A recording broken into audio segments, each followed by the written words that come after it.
Good morning my dear friends. आज की इस वीडियो में हम डिस्कस करने वाले हैं जॉन डन के बारे में। तो जॉन डन से रिलेटेड यहाँ पे इंपॉर्टेंट पॉइंट्स भी हमने कवर कर रखे हैं, इनकी बायोग्राफी भी कवर की है। और ये जॉन डन आज डिस्कस करने का मेन जो उद्देश्य है, उत्तराखंड एलटी की अगर बात करें तो उसमें यूनिट 5 जो पोइट्री सेक्शन हमारे पास, उसमें पहला पार्ट जो है ब्रिटिश पोइट्री, तो उसमें पहले नंबर के पोइट हमारे पास जॉन डन है। तो जॉन डन से रिलेटेड यहाँ पे वीडियो आज अपलोड की जा रही है। तो आप लोगों का फीडबैक इसके लिए बहुत ज़रूरी है। आप लोगों का रिस्पॉन्स कैसे रहता है वो बहुत मायने रखता है। फिर से कह रहा हूँ, क्योंकि इससे पहले अगर बात करें यूनिट 1 यानी कि पार्ट 1 जो हमारे पास है, उसमें यूनिट 1 से रिलेटेड लगभग लगभग 15 वीडियोज हम अपलोड कर चुके हैं, उनको भी आप वॉच कर सकते हैं। एक सेपरेट प्लेलिस्ट बनी हुई है। और इसके साथ साथ यूनिट 3 से रिलेटेड, एजुकेशनल टेक्नोलॉजी से रिलेटेड भी कुछ एमसीक्यूज हमने प्रोवाइड किए हैं, उनको भी आप वॉच कर सकते हैं। इसके अतिरिक्त अगर बात करें तो इसमें बहुत सारे कमेंट्स में देख रहा था, जब मैं पार्ट 1 की वहाँ पे वीडियोज अपलोड कर रहा था, तो उसमें इंग्लिश लिटरेचर से रिलेटेड या ग्रामर से रिलेटेड, तो मैंने आप लोगों से वादा भी किया था कि 1 अप्रैल से जो है हम इंग्लिश लिटरेचर की क्लासेस भी यहाँ पे प्रोवाइड करेंगे। तो आज 31 मार्च है, 31 मार्च है, और आज से ही हम ये वीडियोज अपलोड करना हमने स्टार्ट कर दिया। इससे पहले ग्रीस करनाद यानी कि तुगलक पे आधारित हमने वीडियो बना रखी है, उसको भी आप वॉच कर सकते हैं। इसकी सेपरेट प्लेलिस्ट आपको जल्दी ही देखने को मिलेगी। उत्तराखंड एलटी 2024 का जो सिलेबस है, इसके अकॉर्डिंग हम इन चीज़ों को शॉर्ट वे में कवर कराने की कोशिश करेंगे, और एक इजी वे में और ट्रिक के सहायता से कवर कराने की कोशिश करेंगे, अगर स्पेशली बात करें ग्रामर से रिलेटेड। ठीक है, पार्ट्स ऑफ स्पीच वगैरह जो भी है। तो आप जो है आपका रिस्पांस और फीडबैक यानी कि जो बहुत मायने रखने वाला है आगे आने वाली वीडियोज़ में। क्योंकि अगर बात करूं तो स्पेशली पार्ट 1 से रिलेटेड जब हम वीडियोज़ बना रहे हैं, तो कहीं ना कहीं उसमें आपको पता है उसमें फीडबैक और उसमें रिस्पांस अच्छा है, जितने भी हमारे साथी हैं। तो वो वीडियो ज़्यादा मैं यहाँ पे अपलोड कर रहा था। डिपेंड करता है आपके फीडबैक और रिस्पांस, आप किस तरीके से अपने साथियों के साथ शेयर करते हैं, सब कुछ यहाँ जो है चैनल के अगर एनालिटिकल उस पर चले जाएँ, वीडियो का जो जहाँ पे एनालिसिस रहता है, वहाँ से सब पता चल जाता है कि कैसा आपका फीडबैक है। तो इस चीज़ के बारे में ज़्यादा बात करने की ज़रूरत नहीं है, आप लोग खुद समझदार हैं। अगर आप चाहते हैं कि यहाँ पे एक कंटिन्यू सीरीज आपको मिले इंग्लिश लिटरेचर और ग्रामर की भी, तो आप अधिक से अधिक शेयर भी कीजिएगा और अपना फीडबैक भी ज़रूर दीजिएगा। तो वीडियो के अंत में ज़रूर बताइएगा वीडियो आपको कैसी लगी। तो जॉन डन को कवर करने वाले हैं। जॉन डन अगर बात करें तो मेटाफिजिकल पोएट हैं। जॉन डन क्या है? मेटाफिजिकल पोएट के लीडर कहे जाते हैं। इनके नाम पे ही पहला क्वेश्चन अगर हम बात कर लें जॉन डन की, तो son of done, son of done किसको कहा जाता है? मेटाफिजिकल पोएट्स को कहा जाता है son of done. Son of done किसको कहा जाता है? मेटाफिजिकल पोइट्स को कहा जाता है। पहला ही पॉइंट आप नोट डाउन कीजिएगा, मज़ेदार पॉइंट आपको यहाँ पे मिलेंगे। सन ऑफ डन किसको कहा जाता है? मेटाफिजिकल पोइट्स को कहा जाता है। और सन ऑफ बेन किसको कहा जाता है? सन ऑफ बेन कहा जाता है कैबिलियर पोइट्स को। कैबिलियर पोइट्स यानी कि कार्पे डीम के जो थियरी पे चलते हैं, सीज द मोमेंट, जिसका मतलब है सन ऑफ बेन कहलाते हैं कैबिलियर पोइट। कैबिलियर अगर जॉन डन की बात करें, जॉन डन यानी कि मेटाफिजिकल पोइट्री जो है जैकोबियन एज में हमें देखने को मिलती है। किसमें? मोस्टली हमें जैकोबियन एज में देखने को मिलती है। कौन सी हम बात कर रहे हैं? जैकोबियन एज की बात कर रहे हैं। जैकोबियन एज में जो है, जैकोबियन एज का टाइम पीरियड क्या है? 1603 से लेके 1625 तक है जैकोबियन एज का टाइम पीरियड। इसमें हमें मेटाफिजिकल पोइट्री देखने को मिलती है काफ़ी हद तक। ठीक है, अगर बात करें जो सन ऑफ बेन है, वो कैबिलियर पोइट्स को कहा जाता है। किसको कहा जाता है? कैबिलियर पोइट्स को कहा जाता है। और कैबिलियर पोइट्स की अगर बात करें तो कैबिलियर पोइट्स यानी कि कैरोलिन एज, कैरोलिन एज का टाइम पीरियड क्या है? 1625 से 49 तक का जो टाइम पीरियड है उसको कैरोलिन एज कहा जाता है। और कैबिलियर पोइट्स यहीं से बिलोंग करते हैं। और कैबिलियर पोइट्स किसके लिए फेमस हैं? सीज दी मोमेंट बोलते हैं जिसको, कार्पे डीम के थियरी पे चलते हैं। और जैकोबियन में यानी कि मेटाफिजिकल पोइट्स हैं। और मेटाफिजिकल पोइट्स किसके लिए जाने जाते हैं?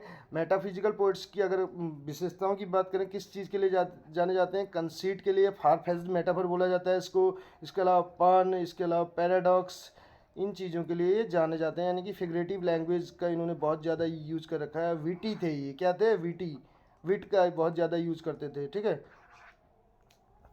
तो इसमें बात कर लेते हैं जॉन डन के बारे में, इनके लाइफ स्पैन की। तो इनका जन्म हो रखा है 22 जनवरी 1572 को। 1572 में इनका जन्म हुआ है। 31 मार्च यानी कि आज ही के दिन अगर बात करें, 31 मार्च 1631 में इनकी डेथ हो गई थी। तो इनका लाइफ स्पैन हमें याद रखना है, जो आपको पूरा अच्छे से ध्यान रखना है उस चीज़ को। वो है पहला क्वेश्चन यहीं से बन सकता है लाइफ स्पैन से रिलेटेड, 1572 से लेके 1631। ठीक, इस पॉइंट को आपको ध्यान रखना है। English poet, scholar, soldier, secretary, born into a recusant family who later became a clerk in the Church of England. Cleric यानी कि क्लर्क बने कहाँ पे? चर्च ऑफ इंग्लैंड में। इस चीज़ को आप ध्यान रखिएगा। नेक्स्ट पॉइंट की ओर बढ़े। Under royal patronage he was made dean. क्या बने? डीन इनको बनाया गया। कहने का मतलब डीन बने यहाँ पे Saint Paul's Cathedral in London. कब से कब तक? 1621 से 1631, अपनी डेथ तक। 1621 से लेके 1631। नेक्स्ट पॉइंट की ओर बढ़े। He is considered the prominent. Prominent है, प्रीमिनेंट नहीं है, प्रोमिनेंट है, ठीक है। तो representative of the metaphysical poets, यानी कि लीडर इनको कहा जाता है मेटाफिजिकल पोएट्री का। मेटाफिजिकल जो पोएट्स हैं उनका लीडर इनको कहा जाता है। अब जो मेटाफिजिकल पोएट्स है, ये टर्म किसने कॉइन किया? मेटाफिजिकल पोएट्स टर्म की अगर बात की जाए तो Samuel Johnson, doctor Johnson, metaphysical poets, ठीक है। किसने कौन किया? Samuel Johnson, doctor Samuel Johnson, जिनके नाम पे एक एज भी चलती है इंग्लिश लिटरेचर में। कौन सी एज है वो एज है, पहली हम बात करें 1701 से लेकर 1745 तक जो है अलेक्जेंडर पोप की एज है, और 1745 से लेकर जो आगे एज चलती है 1785 तक, ठीक है। तो वो एज कहलाती है एज ऑफ सेंसिबिलिटी या डॉक्टर जॉनसन की एज, जिसको ट्रांजिशनल एज भी कहा जाता है, ठीक है। तो सैमुअल जॉनसन ने कॉइन किया, जो डिक्शनरी के लिए भी जाने जाते हैं, 1755। ये आप पॉइंट्स को से नोट डाउन कर सकते हैं। तो अगर बात करें डन अफेक्ट्स मेटाफिजिक्स, ये किसने किया था? ये जो फ्रेज है ये कॉइन किसने किया था? ये डन अफेक्ट्स मेटाफिजिक्स, ये ड्राइडन का है, ठीक है। ये पॉइंट्स भी हम नीचे डिस्कस करेंगे आगे, जैसे जैसे आगे बढ़ेंगे इस वीडियो में। मेटाफिजिकल पोइट्स के लीडर हैं, और पोइटिकल इनके वर्क्स बात करें तो उसमें क्या क्या चीज़ें हमें देखने को मिलती है। मेटाफोरिकल मीन्स मेटाफर, फार फेज्ड मेटाफर बोला जाता है किसको? कंसीड को। और इसके अलावा सेंसुअल स्टाइल के लिए जाने जाते हैं, जिसमें क्या क्या चीज़ें इंक्लूड रहती हैं? Sonnet, love poems, religious poems, Latin translation, epigrams, elegies, songs and satires. He is also known for his sermons. किसके लिए जाने जाते हैं? ये सरमन्स के लिए, उपदेश जो रहते हैं, ठीक है, सरमन्स के लिए जाने जाते हैं। ये पॉइंट भी आप नोट डाउन कर सकते हैं। किसकी बात चल रही है? जॉन डन की। इनका लाइफ स्पैन 1572 से 1631, भूलने नहीं देंगे आपको, बस आप वीडियो के अंत तक बने रहिएगा। नेक्स्ट देखिए, इसमें एक पॉइंट हमने और भी बताया था, सन ऑफ डन किसको कहा जाता है? मेटाफिजिकल पोएट्स को। नेक्स्ट 1601 में इन्होंने शादी कर ली, चुपके से, सेक्रेटली, किससे? एन मूर से। एन मूर से इन्होंने शादी कर ली। जो एन मूर हैं ये टॉमस मूर से कैसे रिलेटेड हैं? कैसे इनके संबंध क्या थे ये, यानी कि कैसे उनसे रिलेटेड हैं टॉमस मूर, यानी कि यूटोपिया वाले? तो आप बताएंगे। इस क्वेश्चन का आंसर नहीं पता है तो गूगल में जाके सर्च कर सकते, मिल जाएगा।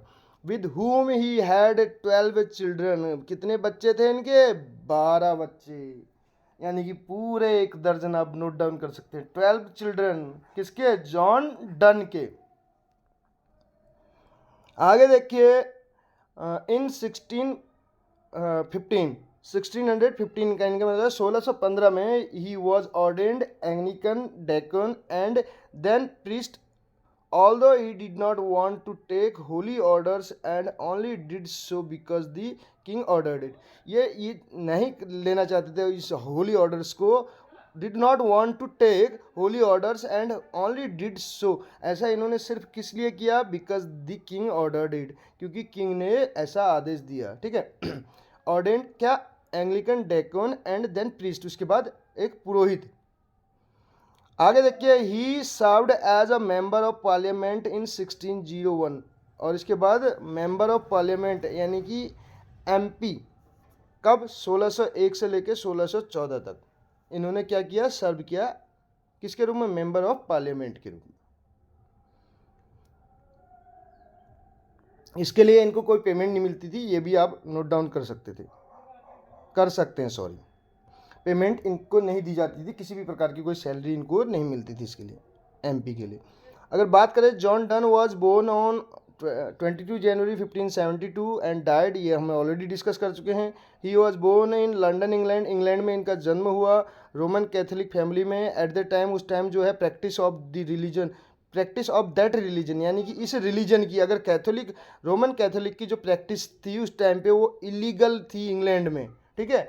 कौन सी फैमिली में इन्होंने जन्म लिया था? रोमन कैथोलिक फैमिली में इन्होंने जन्म लिया था। उस टाइम पे अगर बात करें जो प्रैक्टिस थी रिलीजन की, इस रिलीजन की, किसकी? रोमन कैथोलिक की, वो इलीगल थी इंग्लैंड में, इस पे बैन था, ठीक है। नेक्स्ट अगर पॉइंट की ओर बढ़े, अगला पॉइंट हमारा है, नेक्स्ट पॉइंट है हमारे पास, हिज फादर्स नेम वॉज, इनके पिताजी का नाम क्या था? John Donne senior. इनके पिताजी का नाम था John Donne senior. John Donne के फादर भी जॉन डन, और जब बेटा है तो जूनियर कहलाएगा, फादर है तो सीनियर कहलाएंगे, ठीक है। ये एस आर का मतलब है सीनियर। और मदर्स नेम एलिजाबेथ हेवुड था। एलिजाबेथ हेवुड इनकी मदर का नाम था। अब एलिजाबेथ हेवुड का नाम सुनते ही आपको जॉन हेवुड का भी नाम याद आ रहा होगा, 4 पीज वाले, ठीक। आगे देखिए इसी में, done was the third of 6 children. इनके यानी कि इनके पेरेंट्स के कितने बच्चे थे? 6 थे, उनमें से थर्ड नंबर के जॉन डन थे।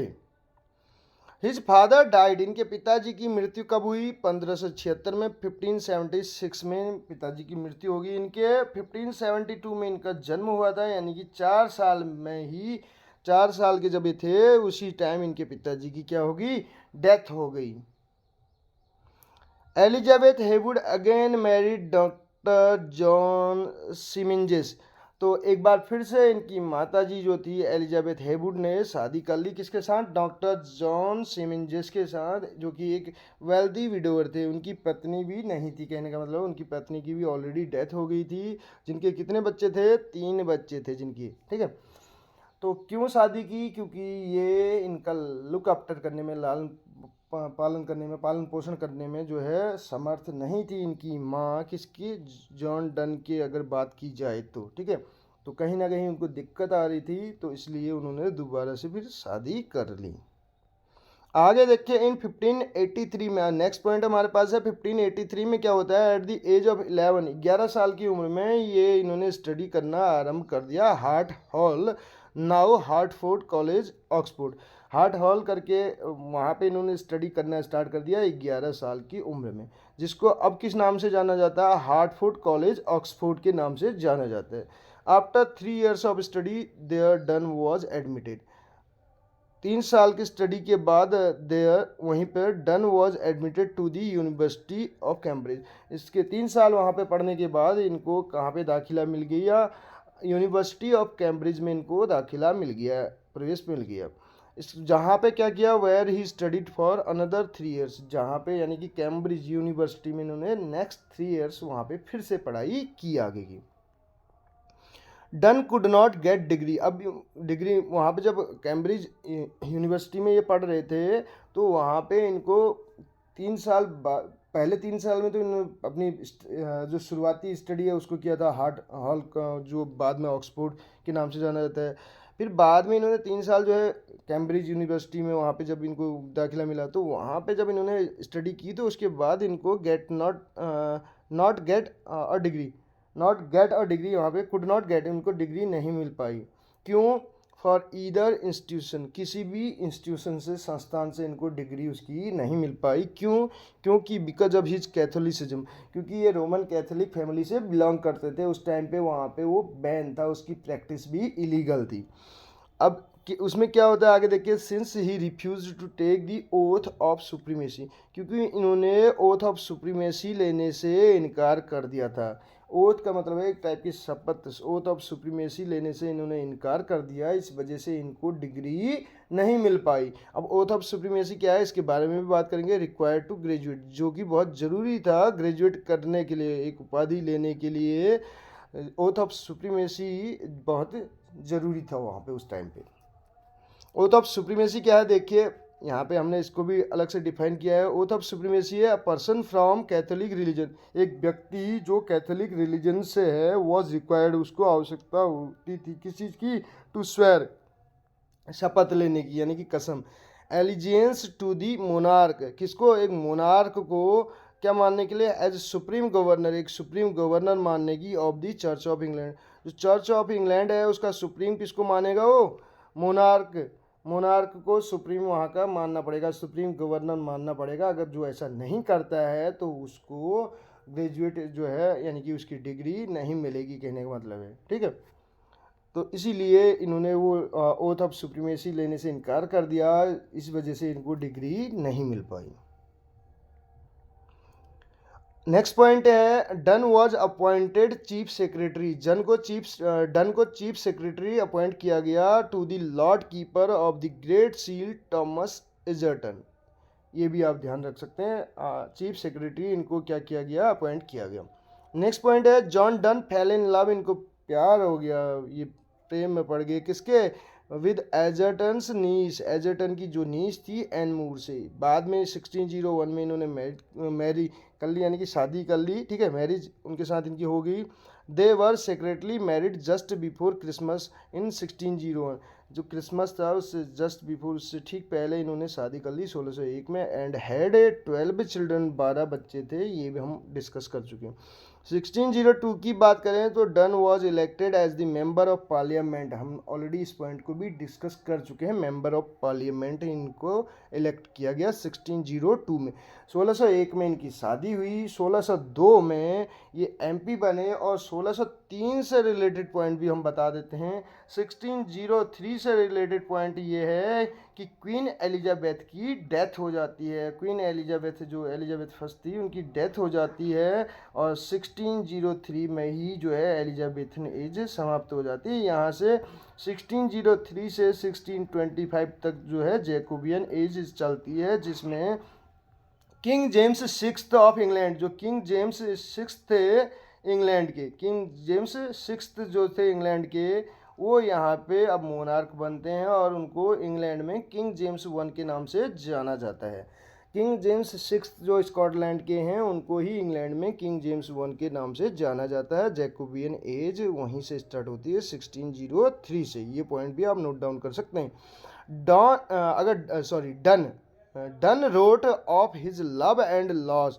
डन ने अपने लव एंड लॉस के बारे में किस में लिखा है, 7th होली सोनेट में लिखा हुआ है, 17th होली सोनेट में लिखा है, सॉरी कौन से होली सोनेट में लिखा है, 17th होली सोनेट में लिखा है। डन इज नॉन फॉर, किसके लिए जाने जाते हैं, is non for conceit. Conceit का मतलब होता है फार फेस्ड मेटाफर, फार फेस्ड मेटाफर। आगे अगर बात करें नेक्स्ट पॉइंट की, done is generally considered the most prominent member of the metaphysical poets, a phrase coined by Samuel Johnson. कब कॉइन किया गया, 1781 में सैमुअल जॉनसन, डॉक्टर जॉनसन के द्वारा एक फ्रेज कॉइन किया गया मेटाफिजिकल पोएट्स। और डन अफेक्ट्स मेटाफिजिक्स, ये किसने कहा है, ड्राइडन ने, हमने ऑलरेडी इसके बारे में बता दिया है। Done for not keeping of accent deserved hanging, तो ये किसने कहा डन के बारे में, done not keeping of accent, यानी कि अपना एक लहजा, अपने एक एक्सेंट को नहीं रखने के लिए इनको क्या किया जाता है, ये डिजर्व करते हैं हैंगिंग, इनको फांसी दी जानी चाहिए, कहने का मतलब है। किसने कहा, ये वेन जॉनसन ने, क्योंकि इन्होंने एक्सेंट को फॉलो नहीं किया, कहने का मतलब है। Donne's works are witty employing paradox and pun. इसके अलावा कंसीट तो आपको पता है ही, कंसीट के लिए तो जाने जाते ही हैं। वर्क्स की बात कर लें तो इनके मेन वर्क्स जो हैं उसमें क्या क्या हमें देखने को मिलते हैं, आप देख सकते हैं। वर्क्स की लिस्ट यहाँ पे है, जिसमें दी फ्ली करके, जिसको पिस्सू बोला जाता है, पिस्सू, जो आप जानवरों में देख सकते हैं, ठीक है। इसके अलावा स्यूडो मार्टर करके इनकी है, जो कि 1610 में आई है। अ वैलिडिक्शन फॉरबिडिंग मॉर्निंग, मॉर्निंग है, देखिए मोर्न करना, शोक मनाना, दुख व्यक्त करना, ये वाला मॉर्निंग नहीं है, गुड मॉर्निंग वाला, ठीक है। ये मोर्न है, मोर्न का मतलब होता है शोक, यानी कि व्यक्त करना, दुख व्यक्त करना, दुख जाहिर करना, 1611 में। इसके अलावा an anatomy of the world करके 1611 में। द गुड मोरो करके, मोरो का मतलब है नेक्स्ट मॉर्निंग का मतलब है, ठीक है। तो 1633 कैननाइजेशन है 1633। इसके अलावा होली सोनेट्स हैं 1633। डेथ बी नॉट प्राउड, हमने इस पोम को कवर भी कर रखा है एमपी टेट वाले में, आप इस पोम को अच्छे से देख सकते हैं। जब ये यानी कि अपने आखिरी दिनों में इनकी बोल सकते हैं आखिरी सांसें चल रही थी, यानी कि ये बीमार थे, या बोल सकते हैं इनके मृत्यु से पहले इन्होंने ये पोम लिखी है, डेथ बी नॉट प्राउड करके, ठीक है। डेथ को भी इन्होंने चैलेंज कर दिया। दिस सन राइजिंग करके आप देख सकते हैं इसके अलावा द ड्रीम करके है 1633 में, एसेज इन डिवाइनिटी करके है 1651 में। ये आफ्टर हिज डेथ बोल सकते हैं, पोस्टमसली ये वर्क्स पब्लिश हैं। अधिकतर वर्क आप देख सकते हैं 1631 में इनकी डेथ हो गई थी। तो इनके सारे वर्क्स, अगर मोस्टली वर्क की बात करें, कुछ वर्क्स को छोड़ दिया जाए, अगर 4-5 वर्क्स 8-10 वर्क्स को छोड़ दिया जाए, तो आपको सारे वर्क्स इनके जो हैं इनकी डेथ के बाद ही दिखेंगे, यानी कि इन्होंने जीते जी अपने वर्क्स को पब्लिश नहीं कराया।